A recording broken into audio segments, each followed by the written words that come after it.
না, আমি really sorry, ইলেকশনের আগে এমন কি ঘটলো যে হঠাৎ করে হাজার হাজার মানুষের কার্ড ইচ্ছা মতো কেটে দেওয়া হচ্ছে, ইচ্ছা মতো? এটা কি মানে গভর্নমেন্ট কি গায়ের জোরে চলে নাকি? গভর্নমেন্টকে তো কতগুলো আইন মেনে চলতে হয়। এটা gross violation of the other rules, Aadhaar card rules. এবং প্ল্যানিংটা কি? ডিটেনশন ক্যাম্প তৈরি করা আসামের মতো? নাকি প্ল্যানিংটা কি স্পেশালি অত্যাচার হচ্ছে তপশিলি এবং সংখ্যালঘুদের ওপরে? এবং আমার কাছে সবচেয়ে বেশি, এই দেখুন আমার কাছে চিঠি তপশিলি ফেডারেশনের লোকেরা জানিয়েছেন, সবচেয়ে বেশি মতুয়াদের ওপর হচ্ছে, তাদের কার্ডগুলো ডিনোটিফাই করা হচ্ছে, নমশূদ্রদের করা হচ্ছে, এবং গরিব মানুষ, ক্ষেত মজদুর, খেটে খাওয়া মানুষ, প্রত্যেকটা জেলায় করা হয়েছে। whereas রাজ্য সরকার কিছু জানে না, জেলা প্রশাসন কিছু জানে না। গায়ের জোরে লুঠেরা গভর্নমেন্ট সেন্টারের জমিদারি কায়দায় জমিদারের মতো আচরণ করে। জমিদাররাও আগে এ ধরনের আচরণ করতো না। এরা জমিদারদেরও হার মানিয়ে দেবে, যাকে ইচ্ছে তার কার্ড কেটে নেওয়া হচ্ছে। তাহলে করার প্রয়োজনটা কি ছিল?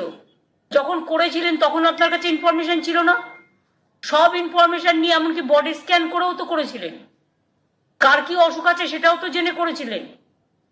আধার কার্ডটাকে আপনারা আবার ব্যাংকে লিঙ্ক করেছিলেন, যে ব্যাংকের সাথে লিঙ্ক না হলে ব্যাংকে অ্যাকাউন্ট হবে না আধার কার্ড না থাকলে।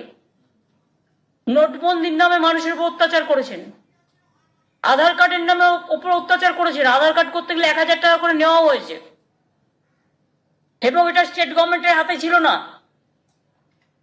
এবং স্টেট বলে দেওয়া হয়েছে আধার কার্ড ছাড়া কেউ কোনো বেনিফিট পাবে না। তাহলে কি গরিব মানুষগুলো বেনিফিট পাবে না?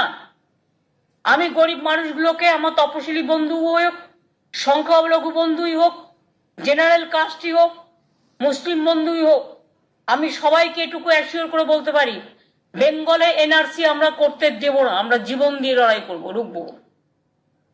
2 বেঙ্গলে ডিটেনশন ক্যাম্প আমরা করতে দেব না। 3, যে মতুয়া বন্ধুদের বলেছিল সিটিজেনশিপ রাইট দেবে, তাদের আজকে ফরেনার করে ডিক্লেয়ার করে দিচ্ছে। এটা তাদের অপমান করানো নয়? অপমান করা নয়? নমশূদ্রদের করছে, সব জেলায় হচ্ছে এটা। তো এতদিন কি ঘুমিয়েছিলেন কুম্ভকর্ণের মতো তারা? ইলেকশন আসার সময় মনে হয়েছে সব কেড়ে নাও? সব কেড়ে নেওয়া যায় না। আর সব কাটতে গেলে 355টা কমিটি পাঠিয়েছে বাংলায়, রোজই কাউকে না কাউকে পাঠায়। আর চোপড়ায় যখন শিশু মারা যায় তখন টিকিটাও দেখা যায় না।